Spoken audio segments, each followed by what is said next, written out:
গাছে থোকায় থোকায় ঝুলে আছে টক মিষ্টি ফল লটকন। গাছের মগডাল থেকে কাণ্ডের নিচ পর্যন্ত হয়েছে ফলন।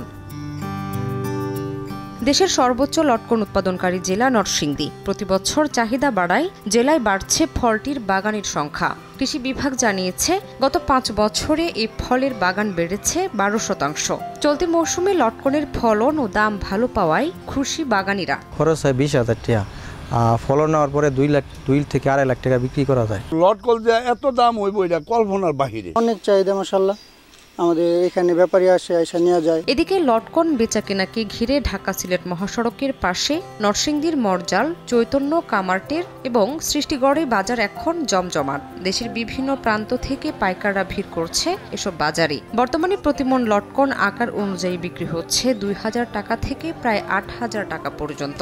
নরসিংদীর লটকন প্রচুর মিষ্টি, দেখতে অনেক কালারফুল, মানে খুব সুন্দর। এজন্য নরসিংদীর লটকনের চাহিদা খুব বেশি। এবার ইনশাল্লাহ বালারাও লাভবান হবো। নিম্ন স্তরেরটা হইলো আমরা মনে করেন যে 40 টাকা, আর উপরে 100, 120, 130। কৃষি বিভাগ বলছে, নরসিংদী থেকে বছরে সরকারি ও বেসরকারি পর্যায়ে প্রায় 300 মেট্রিক টন লটকন বিদেশে রফতানি হচ্ছে। লটকন কিন্তু বিদেশে অনেক চাহিদা রয়েছে। বিদেশে আমাদের সরকারিভাবে প্রায় 40 মেট্রিক টন ফল কিন্তু বিদেশে প্রতি বছর রপ্তানি হয়। তবে বেসরকারিভাবে এটি প্রায় 2200 মেট্রিক টন কিন্তু বিদেশে রপ্তানি হয়।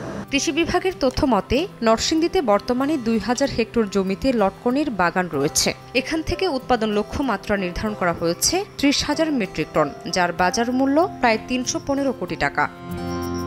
সময় সংবাদ, নরসিংদী।